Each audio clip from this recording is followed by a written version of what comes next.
we're making burgers on English muffins. Welcome to our home again. And today is kind of a sandwich night day, sort of. Do you think a burger is a sandwich or not? It's a big debate among people. I don't know why. Why can't you like burgers and sandwiches? But this is a weird one in that it's also a BLD, a brunch, lunch, or dinner. And I wrote it for my friend Emily, hi Em, who loves burgers on an English muffin. Now, I have to give credit where credit is due.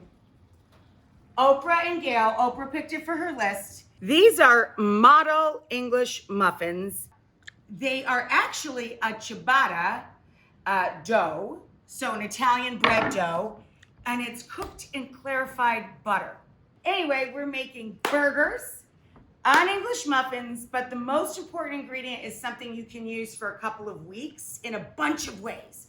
You can use it on sandwiches. You can put it out with soft or semi-soft cheese as a snack. You could put it on sandwiches. Oh, it's just so versatile. We are making our own tomato jam. Let's just start with the jam. I cored them and chopped them up. That's all I did. I didn't even peel them. The skins are still on. It's 2 pounds of tomato. I got a little bit of a head start because this cooks down for like an hour. So then we're going to add our sugar. This is our half a cup of light brown sugar. And I buy the pourable sugar in like the little yellow bottle, Domino's, and it really is pourable. So that's why I make sure and I get that one. Then we're going to add this. Heat in the dish, 1 or 2 chilies. I have red and green. You can use either. And you can skip the garlic if you like. I'm adding 1 clove of fine chopped garlic.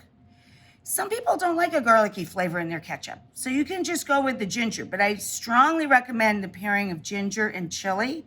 It really makes this tomato jam shine and brings it to life here. See how I've trimmed this way up? By scraping down the guts of it, we've really cut back on the heat level here. And I'm just gonna run my knife through it. Okay, scoop that in there. So now we can add optional garlic, ginger, chili.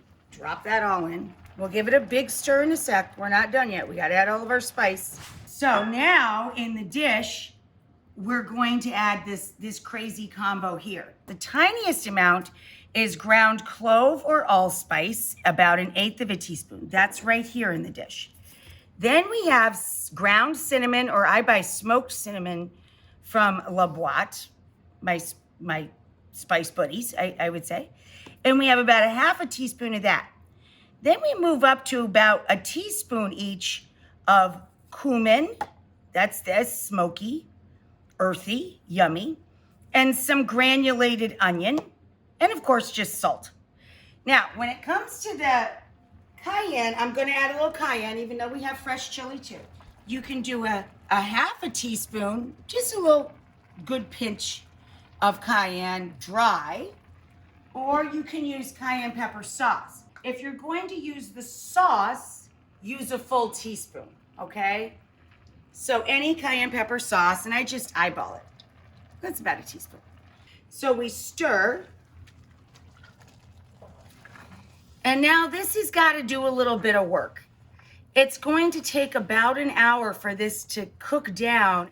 So the tomato jam is the plan, and it's going to go on toasty English muffins, right up here, and pickles and onions and lettuce. We're going to top the burgers with BEC, bacon, egg, and cheese. There is the egg and the cheese going over the bacon. Thick tomato jam. Oh, wow, look at that. Well, you got the burger, and you got a whole lot of leftover jam. I gotta let it cool first. Not bad, huh? Game on.